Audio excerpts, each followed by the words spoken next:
અને આ મરતુલીની માતારી ને હેલિકોપ્ટર લઈને ફરવું હોય તો કાલ હવાર ફરી કે આ કોંજી ભૂવો જગતની અંદર ફર્સ્ટ નંબરની કદાચ આ ઇન્ડિયામાં અને ગુજરાતમાં મારી ચેહરની ગાદી હોય તો ફર્સ્ટ નંબરની મરતુલીની જગતની ગાદી પછી સૌથી પહેલા નાત વિહોતરમાં મળી તો હું ચેહર મળી સભાવાળું અને પહેલી ગાદી તપાયેલી મારી મરતુલીની ગાદી છે સભાવાળું. પણ આ કોંજીએ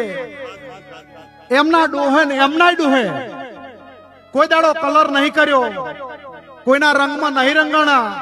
કે નહીં કોઈ દાડો હોનાનો શોખ રાખ્યો, નહીં ગાડીયાનો રાખ્યો. ગરીબના ઘેર એને કદાચ એમ કીધું હશે ને કે નેચે તો પલોઠી વાળી છે, એનું પરમણ હું ચેહર છું હોતાની વેળાએ સભાવાળો.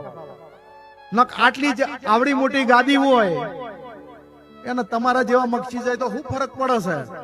આવા ઘણા આવે ને ઘણા જાય, પણ નાના નાના ના ખોડ આવશે ને રૂપિયા વાળા એ ઘડીક વેટિંગ કરશે ચાલશે, પણ મારું ગરીબ આવશે ને એને પેલા રોટલો ખવડાવી મેલતા કોંજી ભૂંભળિયાને આવડે છે એટલે હું ચેહર એના ઓકણે હાજર છું અને એની ભેડીમાં ભૂંભળિયાની ભેડીમાં હાજર ને હાજર એટલે હાજર છું.